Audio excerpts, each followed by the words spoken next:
Welcome to the Gen X Music Show, where I'm sharing some of the best music, artists, and bands from the 90s that you probably never heard of. I'm your host, Wendy Morrison, from the band Mercury 5. Today's artists are a band called Pet, and the song I'm going to be showcasing is called SkinTight. Pet was formed in 1994 by Lisa Papineau and Tyler Bates, and they brought in Tyler's friend Alex Lacascio, who played drums, and he completed the trio. They hustled for a couple of years, playing lots of gigs around LA. I've played with them before. I played with them at the Troubadour, I believe, and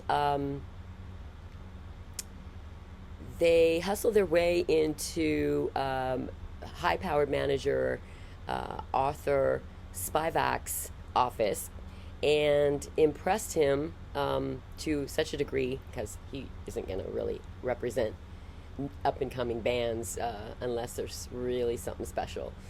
Anyway, he also happened to represent Tori Amos. So once he decided to help the band, he brought them to Tori, and she was very impressed.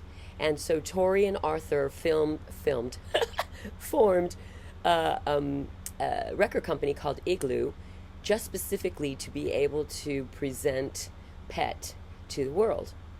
And that was in 1996. Pet had a song on the Crow soundtrack, City of Angels, which really helped to introduce people to them. That song was called Little Boots.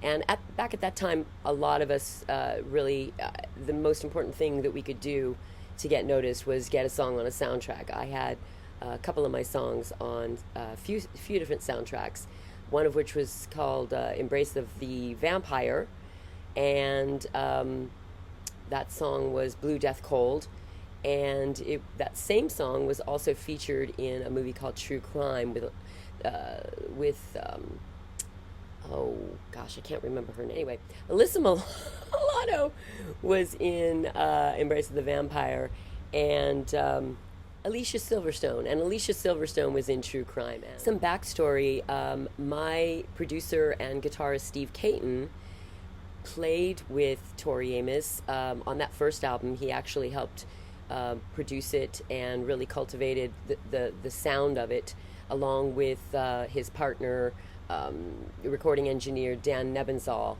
both of which have extensive resumes, to say the least. Very talented, very, very talented. Dan was like the most incredible producer engineer I've ever worked with. And Steve produced a lot of my stuff, a lot of my music. So anyway, Steve went on to play on the Under the Pink album as well, Tori's Under the Pink album, and his guitar riffing is prominently featured in the song God. Steve Caton, by the way, is an incredible guitarist. I mean, incredible. And all you have to do is check out any of my songs or any of the guitar work on the Tori Amos tracks that I've talked about to know what an incredible guitarist he is. You'll notice when I make these videos that I like to share some of my personal experiences and stories in Hollywood on the Sunset Strip, because a lot of us back at that time, we all knew each other. It was very incestuous, to say the least. So I just feel like, as a storyteller, some of the things that I'm sharing, I'm hoping will enhance the experience of hearing about these artists and what it was like to be back there at that time playing on the music scene of Los Angeles. So I hope you don't mind. Anyway, without further ado, let's check out SkinTight.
you enjoyed that.